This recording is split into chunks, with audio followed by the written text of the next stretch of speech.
आजच्या रेसिपीमध्ये आपण पाहणार आहोत साबुदाणा खिचडी कशी बनवायची झटपट पद्धतीने. चला तर रेसिपीला सुरुवात करू. व्हिडिओ आवडल्यास नक्की एक लाईक करा. तर त्यासाठी मी साबुदाणा भिजत घातले होते रात्री. आता आपल्याला खिचडी बनवून घ्यायची आहे. जिरं घेतलेले तेलामध्ये.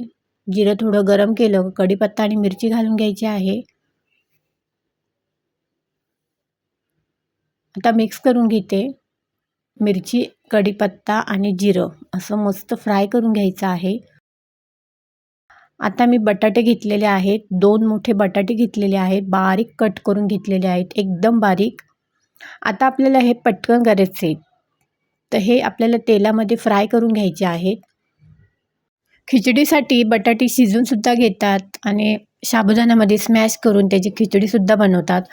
पण आपल्याला जर पटकन बनवायचे, बटाटे जर शिजवलेले नसते तर अशा पद्धतीने केले तर खिचडी छान होते. बटाटे मस्त असे छोटे छोटे कट करायचे, पहिले फ्राय करून घ्यायचे तेलामध्ये. म्हणजे आपण जेव्हा जिरं, मिरची, कढीपत्ता वगैरे टाकतो त्याच्यामध्ये फ्राय करून घ्यायचं मस्त. नाहीतर आधी तेलामध्ये बटाटे फ्राय करून घ्यायचे. तेलामध्ये फ्राय होतात पटकन छोटे कट केले तर, किंवा थोडा वेळ झाकण ठेवलं की वाफेवर मस्त होतात. आता थोडं शेंगदाण्याचं कूट घेतलेले ते टाकलंय आणि साबुदाणे आपले भिजवलेले ते टाकून घ्यायचे आहेत. मिक्स करून घ्यायचं. तर तुमचे साबुदाणे जरा जास्त भिजले नसतील, कडक असतील, थोडं पाण्याचा हात मारायचा.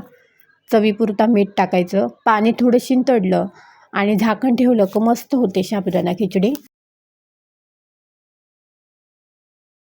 अशा पद्धतीने मी झटपट पद्धतीने साबुदाणा खिचडी बनवलेली आहे. अशा पद्धतीने पण साबुदाणा खिचडी छान होते.